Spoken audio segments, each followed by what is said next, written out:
પામને એ કોઈ પાકિસ્તાનના કે ઇંગ્લેન્ડના ન્યાય નહીં મળે તો અમારું આંદોલન ચાલુ રહેવાનું જ છે.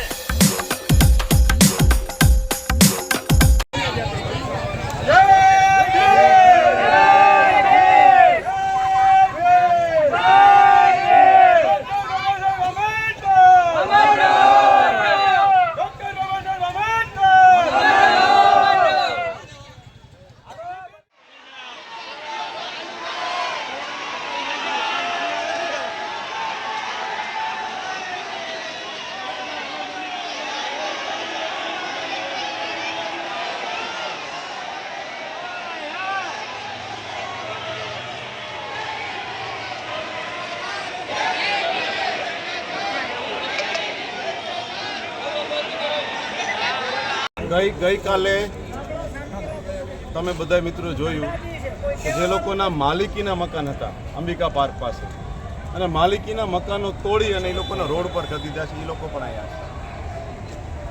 આજે ભીમનગરનો વારો છે. લગભગ 700 કરોડની કિંમતની જમીન 103 કરોડમાં બિલ્ડરને આપી દે અને માન્ય ચેરમેનશ્રીનું મેં બાઇટ સાંભળી કે કોર્પોરેશનના જેટલા પણ ખરાબ જમીન ઉપર કબજા હશે એ અમે ખાલી કરાવશું. આજે તો અમે કહેવા આવ્યા છીએ કે ભીમનગરના જે રહેવાસીઓ છે એની રજૂઆતી છે કે ભીમનગરના લોકો એમ કહેવા માંગે છે કે જંત્રી મુજબ તમે અમને કહો અમે પૈસા ભરવા તૈયાર છે. આ વિસ્તારના લોકો એમ કહે છે કે પૈસા ભરવા તૈયાર છે. તો અમારી અહીંયા પીપીપી યોજના નથી જોતી, તમે અમને જંત્રી મુજબ જે પૈસા થતા હોય લઈ લો અને અમને જમીન આપી દો. આ એક રજૂઆતી છે. બીજી રજૂઆતી છે કે પીપીપી યોજના કેન્સલ થવી જોઈએ અને અત્યાર સુધીમાં જેટલી પણ પીપીપી યોજના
જય ભીમ સાથીઓ, રમેશ મુછડિયા, રાષ્ટ્રીય દલિત અધિકાર મંચ. અને આજ રોજ જે અમે ભીમનગર, જે કાલાવાડ રોડ ટચ ભીમનગર આવેલું છે, જેમાં બિલ્ડરોને તંત્ર દ્વારા, મહાનગરપાલિકાના તંત્ર દ્વારા બિલ્ડરોને જમીન સોંપવામાં આવી અને ભીમનગરથી આજે લગભગ 2000થી વધુ લોકો રજૂઆત કરવા આવવામાં આવ્યા હતા કે જે ભીમનગરના રહેવાસી એમને કહ્યું કે અમે તમને જંત્રી મુજબ, જે સરકારી ધારાધોરણ મુજબ અમે પણ પૈસા ભરવા તૈયાર છીએ, તમે શા માટે બિલ્ડરને જમીન આપો છો? અમને પણ આપો, અમે 35-40 વર્ષ ત્યાં રહીએ છીએ. આવી અમારી રજૂઆત હતી. અમે પણ જંત્રી મુજબ પૈસા ભરવા તૈયાર છીએ અને પણ અમને આની માલિકી કબજો સોંપી દો. પણ અહીં તો લાગે છે એવું મ્યુનિસિપલ કમિશનર સાહેબે એવું આશ્વાસન આપ્યું છે કે હાઈકોર્ટનો ચુકાદો, હાઈકોર્ટનો નિર્ણય, અમને તો એવું લાગી રહ્યું છે કમિશનર સાહેબે ચોકલેટ આપી હોય એવું લાગી રહ્યું છે. હવે જોવાનું એટલું રહ્યું કે આનો નિર્ણય ક્યારે આવે છે અને પબ્લિકના પક્ષમાં નિર્ણય ક્યારે આવશે. ચોકલેટ મતલબ તમારું કહેવાનું શું થાય છે કે લોલીપોપ ચાયવા રાખો? હા, અત્યારે પબ્લિકને ઈ જ કર્યું છે, જગરવાની. મતલબ ભાજપ સરકાર આવું અનેક વાર. એમાં તમે શું કહેવા માંગો છો? એ કાયદાકીય જે કંઈ કાર્યવાહી છે ન્યાય ખરેખર મળવો જોઈએ અને ન્યાય નહીં મળે તો અમે પણ ગમે તે પાર્ટીમાંથી હોય પણ તમે સમાજની સાથે છે.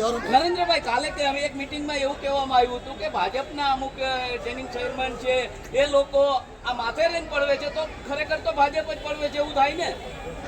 જે નિવેદન આપ્યું છે, જે ન્યુસન્સનું જે નિવેદન આપ્યું છે, ત્યારે હું એ ભાઈને, એ સાહેબને એટલું કહેવા પણ માગું છું કે જો અમે ન્યુસન્સ હોઈએ ખરેખર તો આ દેશનો કાયદો અને વ્યવસ્થા અને આ દેશનું બંધારણ અમારા જ સમાજના વ્યક્તિએ બાંધ્યું છે ત્યારે તમે લોકો ક્યાં ગયા હતા? અને ખરેખર હું એમને પણ આ તમારા મીડિયાના માધ્યમથી કહેવા માંગુ છું કે ખરેખર એનામાં જ્ઞાન જ જો એટલું બધું હોય માન્ય જયમીનભાઈ ઠાકરમાં, તો મારી સાથે એકવાર લાઈવ ડિબેટની અંદર આવી જાય. કોનામાં કેટલી બુદ્ધિ છે, કોનામાં કેટલું જ્ઞાન છે. આ તો તમે જ્ઞાતિવાદ ને જાતિવાદ લઈ અને તમે ચેરમેન બની જાઓ એટલે તમે કોઈ પણ જાતિને તમે ન્યુસન્સ કહો, આ કોઈ તમારું વ્યાજબી નિવેદન નથી. તો જમીનભાઈનું કહેવાનું એવું થાય છે કે ન્યૂટન મતલબ જે ગરીબ માણસો છે બધાય આવી ગયા હા, કે ઓનલી દલિત? બધા ઓનલી દલિત જ આવે ને, કારણ કે દલિતોને જ મકાન પાડવામાં આવ્યા હતા એટલે ન્યુસન્સ અમને જ પણ કહેવામાં આવ્યા. પણ હું તમને તમારા મીડિયાના માધ્યમથી ચોક્કસ તમને એને ઓફર આપવા માંગુ છું. આ જમીન સાથે એકવાર લાઈવમાં તમે બેસી જાઓ, તમારી પાસે કેટલું જ્ઞાન છે અને અમારી પાસે કેટલું જ્ઞાન છે તે આપણે જોવાનું રહે.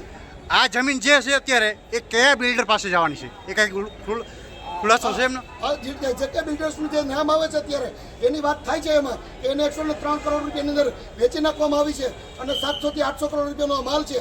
પણ અમે ચલાવી લેવાના નથી, કારણ કે અમે દરેક પાર્ટીની અંદરથી સમાજની વાત લઈને આવ્યા છીએ અને આ પ્રશ્નની અંદર, આ મુદ્દાની અંદર અમારી કેટલી બધી સોસાયટીઓ ગઈ છે, અમારા કેટલા લોકો બેઘર થઈ ગયા છે. હવે અમે ચલાવી લેવા નથી. કોઈ પણ પાર્ટીમાંથી અમે આવતા હોય પણ અમે ન્યાય લેવા માંગીએ છીએ. ભીમનગરના લોકો ભારતની અંદર, ભીમનગરની અંદર, ગુજરાતની રાજકોટની અંદર જન્મ લીધો છે અને રાજકોટની અંદર જ પણ મૃત્યુ પામે. એ કોઈ પાકિસ્તાનના કે ઇંગ્લેન્ડના નથી. તો એ બિલ્ડરને પૈસા આપે, ટોકનના ભાવે જમીન આપે, તો અમને કેમ નહીં? અમે કોઈ પાકિસ્તાની થોડા છીએ. અમને પણ પૈસા, અમને પણ ટોકન ભાવે જગ્યા આપો, અમે પણ ધારાધોરણ મુજબ જગ્યા લેવા તૈયાર છીએ. રમેશભાઈ, ક્યાંક એવું સર્ચાય છે કે જે બિલ્ડરને જમીન આપે એ મુખ્યમંત્રીથી માંડીને ગૃહપ્રધાન સુધીના શેડા ધરાવે છે અને ભાજપના જ છે. તો આપનું શું કહેવાનું થાય છે? કદાચ હોઈ શકે, એમાં ઊંડું ભણતર લેવું પડે, કદાચ હોઈ શકે. આપનો મુદ્દો બેકરાર છે, આપનો મુદ્દો છે જ નહીં, કારણ કે અમારા તો ન્યાયની વાત છે. આજે સમાજની કે કોઈ ભારતીય જનતા પાર્ટીની કે કોંગ્રેસની વાત નથી, પણ આ મુદ્દો અમારો સમાજનો મુદ્દો છે, અમારો યાંત્રિક મુદ્દો છે. અને આની અંદર અમે અનેક વાર સહન કરી ચૂક્યા છીએ, કારણ કે અમારી ઘણી બધી સોસાયટીઓ, અમારા ઘણા બધા લોકો બેઘર થઈ ગયા છે. પણ હવે અમે બેઘર થવા નથી માંગતા, ચાહે કોઈ બી સામે આવી જાય. નરેન્દ્રભાઈ, મારું કહેવાનું એટલું થાય છે કે સત્તામાં ભાજપ છે એટલે અમે ભાજપનું પૂછીએ છીએ તેમને. ભાજપની વાત જ અમને આવતી નથી, પણ નેતાઓ તો બધા ભાજપના કરે છે, જે કરે છે જે તંત્ર બિલ્ડરો કરે છે છે. તે પણ ભાજપ ભાજપના કોંગ્રેસની છે. વાત નથી આવતી. અને છતાંય કોઈ ભાજપના લોકો હોય તો એનું પણ આ ગેરવ્યાજબી છે, આ ન્યાયિક બાબત નથી. તો એને પણ અમે કહેવા માંગીએ તમારા મીડિયાના માધ્યમથી કે આ યોગ્ય નથી, કારણ કે આ લોકો આજે ગરીબ પરિવારોમાંથી છે અને આ બેઘર લોકો થઈ જશે તો આ લોકો આતંકવાદી બનશે, દારૂ વેચશે, જુગાર રમાડશે, બધું કરશે. કારણ કે એની પાસે ધંધો નથી, પૈસા નથી, મકાન નથી, તો માણસ કરશે શું? જો યોગ્ય નિર્ણય નહીં મળે તો શું કરશો? યોગ્ય નિર્ણય નહીં મળે તો અમે દરેક એમની સાથે છે આગેવાનો, અને જો ચાહે કોઈ બી લડાઈ હોય અમે उसके સાથે. આજનો જે નિર્ણય એવો છે એ બરાબર એવો છે? જે નિર્ણય અત્યારે જે કમિશનર સાહેબે જે વાત કરી છે તેની ઉપર અમે થોંભી ગયા છીએ, કારણ કે આ સંવિધાનના દેશનું ડૉક્ટર બાબા સાહેબ આંબેડકરે લખ્યું છે અને અમે એના વંશજો છીએ. માટે અમે કોઈ તંત્રને કોઈ નુકસાન પહોંચાડવા નથી માગતા. પણ આગામી દિવસોની અંદર જો આ રીતના નિર્ણયો લેવામાં નહીં આવે અને કંઈ પણ અમારે નુકસાન થવાનું થશે તો અમે રોડ ઉપર પણ આવવા તૈયાર આપણે આવી રીતે ઘણીવાર આવેદન આપ્યા છે તો પણ આવું જ બન્યું હતું. એમાં હવે અનેક વાર આ રીતે નહીં થાય. એક વાર જવા દેવાના, 2 વાર જવા દેવાના, પણ અમે અનેક વાર જવા દીધા છે. હવે અમે જવા દેવા નથી માંગતા, ચાહે કોઈ બી હો જાય.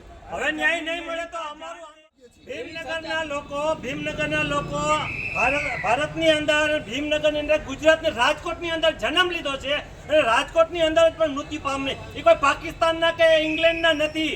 તો એ બિલ્ડરને પૈસા આપે, ટોકનના ભાવે જમીન આપે, તો અમને કેમ નહીં? અમે કોઈ પાકિસ્તાની થોડા છીએ. અમને પણ પૈસા, અમને પણ ટોકન ભાવે જગ્યા આપો, અમે પણ ધારાધોરણ મુજબ જગ્યા લેવા તૈયાર છીએ. રમેશભાઈ, ક્યાંક એવું સર્ચાય છે કે જે બિલ્ડરને જમીન આપે એ મુખ્યમંત્રીથી માંડીને ગૃહપ્રધાન સુધીના શેડા ધરાવે છે અને ભાજપના જ છે. તો આપનું શું કહેવાનું થાય છે? કદાચ હોઈ શકે, એમાં ઊંડું ભણતર લેવું પડે, કદાચ હોઈ શકે. આપનો મુદ્દો બેકરાર છે, આપનો મુદ્દો છે જ નહીં, કારણ કે અમારા તો ન્યાયની વાત છે.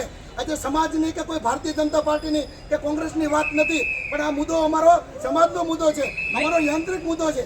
અને આની અંદર અમે અનેક વાર સહન કરી ચૂક્યા છીએ, કારણ કે અમારી ઘણી બધી સોસાયટીઓ, અમારા ઘણા બધા લોકો બેઘર થઈ ગયા છે. પણ હવે અમે બેઘર થવા નથી માંગતા, ચાહે કોઈ બી સામે આવી જાય. પણ અમે નરેન્દ્રભાઈ, એમની સામે મારું છીએ. કહેવાનું એટલું થાય છે કે સત્તામાં ભાજપ છે એટલે અમે ભાજપનું પૂછીએ છીએ તેમને. ભાજપની વાત જ આમાં આવતી નથી. પણ કારણ કે નેતાઓ તો તંત્ર બધા ભાજપના તંત્ર જ કરે છે, જે કરે છે એ જે તંત્ર કરે બિલ્ડરો છે છે. તે એમાં પણ ભાજપ ભાજપના કોંગ્રેસની છે. વાત નથી આવતી. અને છતાંય કોઈ ભાજપના લોકો હોય તો એનું પણ આ ગેરવ્યાજબી છે, આ ન્યાયિક બાબત નથી. તો એને પણ અમે કહેવા માંગીએ તમારા મીડિયાના માધ્યમથી કે આ યોગ્ય નથી. કારણ કે આ લોકો આજે ગરીબ પરિવારોમાંથી છે અને આ બેઘર લોકો થઈ જશે તો આ લોકો આતંકવાદી બનશે, દારૂ વેચશે, જુગાર રમાડશે, બધું કરશે. કારણ કે એની પાસે ધંધો નથી, પૈસા નથી, મકાન નથી, તો માણસ કરશે શું?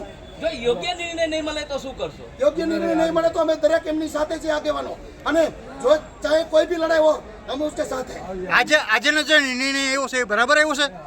જે નિર્ણય અત્યારે જે કમિશનર સાહેબે જે વાત કરી છે તેની ઉપર અમે થોંભી ગયા છીએ. કારણ કે આ સંવિધાનના દેશનું ડૉક્ટર બાબા સાહેબ